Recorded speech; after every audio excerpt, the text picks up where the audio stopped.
Whenever we're talking about nutrients, we need to think of the crop removal, Okay. right? How much does the alfalfa crop takes out?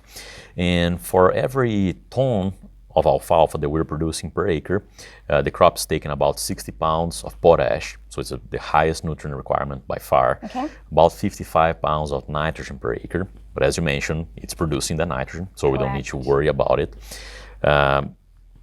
It's also removing quite a bit of calcium, sulfur as well, and phosphorus. Now, sulfur and phosphorus, they're probably going to be about in that range of 8 to 10 pounds of sulfur or phosphorus per acre for every ton of alfalfa removed. But those will be nutrients that we need to keep in mind. As far as managing for those nutrients, potassium, it would be like potash, for example, is soluble in the soil. We can just easily take care of with broadcast fertilization, and it should go down into the root zone with a rainfall event. A lot of Kansas soils have very high potassium levels, so if we're above 150, 160 ppms, we probably don't need to worry with that. But keeping in mind, it is a high requirement from the perspective of the plant. And typically out here in north central Kansas, the soil tests that I have seen is our potash or potassium levels are well over 250, some 300, some 400.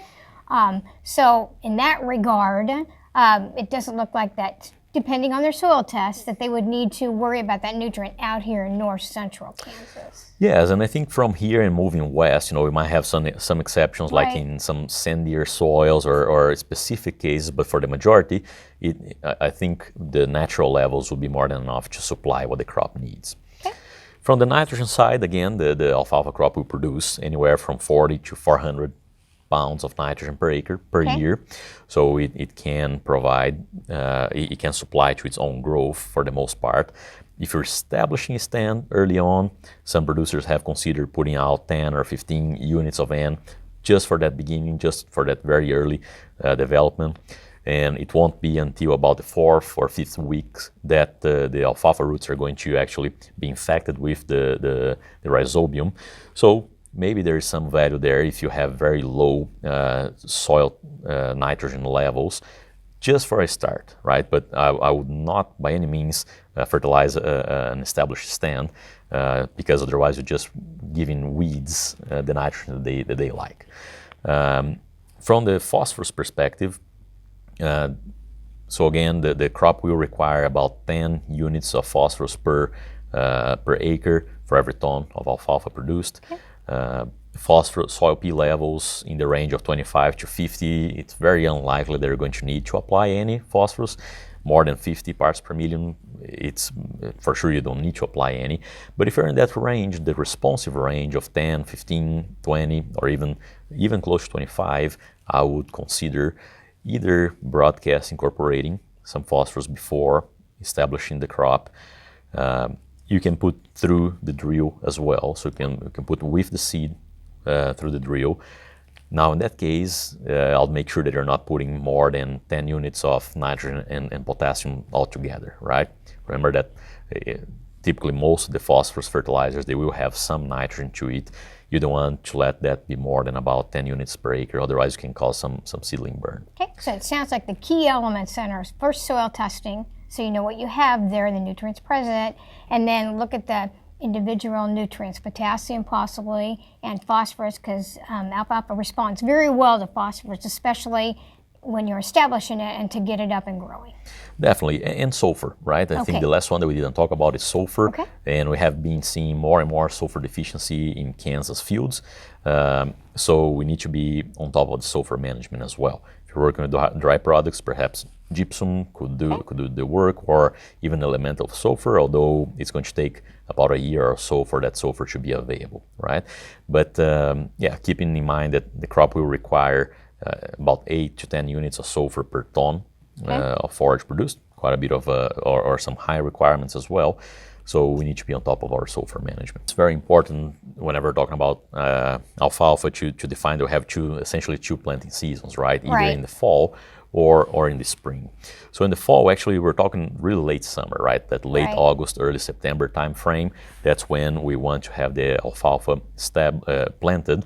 So before winter dormancy, we have some root development, and we also have at least 3, maybe up to 5 trifoliate leaves. So remember that each trifoliate leaf is one leaf with 3 blades, right? So we need 3 to 5 of those, so the crop is already independent on photosynthesis, right? And have more winter hardiness.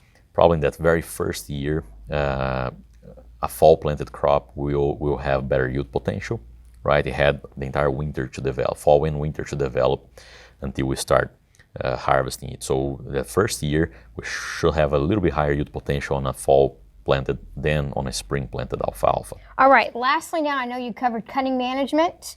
What are some guidelines that maybe producers need to follow as far as, first cutting, second cutting, third cutting? I know there's some new varieties out there, some low lignin varieties, possibly that you only want to go 3 cuttings instead of 4. So what's some of the research that's been shown on this? So on the cutting side, the most important thing to keep in mind is that the longer you wait, the higher the yield is going to be, but the lower the quality. There's a trade-off. Higher yield will mean lower quality.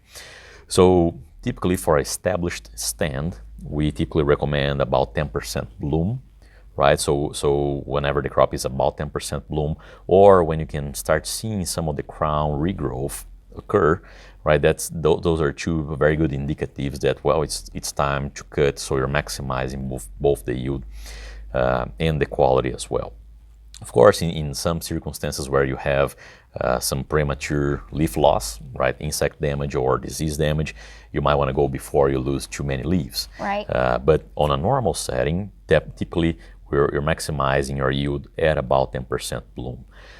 The exception for that is perhaps a first cut, right? As soon as you establish that stand and it's the very first cut, maybe you want to wait a little bit longer, 25 or even 50% bloom, so the roots are better formed. You have more resources in the roots there for the regrowth later.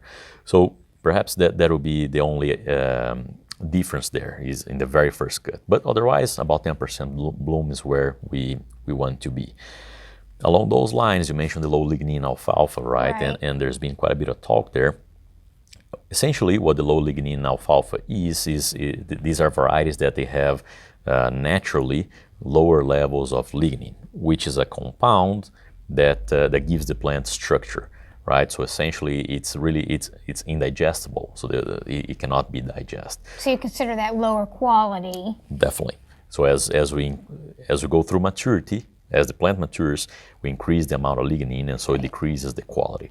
So the low lignin alfalfa is essentially, it can be a GMO or not. There are some that have been bred conventionally that typically reduces 7 to 10% lignin content in the plant. If we're talking about the GMO options, now we're talking about up to 20% reduction in lignin. Wow. Which is very high. In other words, what it allows growers to do is to delay the cutting. So it allows more time for regrowth. So instead of cutting perhaps at 32 or 35 days, that can allow growers to cut in 40 or 43 days, right? So it really, and maintaining the quality, right? So essentially, you can delay 8 to 10 days in cutting, and you would cut the crop with the same quality as the conventional one if it was cut at the 28 days or 38 days, right? So in a growing season, it actually allows growers to go from 5 to 4 cuttings or from 4 to 3 cuttings, depending on the growing season. Because you have a longer interval between cuttings, it also allows growers to increase yield total in that growing season, right? In that year, in that season. So I think some research has shown anywhere from 17 to 20% increase in yield in the season from reducing that one cut. So it allows, each one of those intervals between cuttings being longer allows the overall production to be 15-20% higher.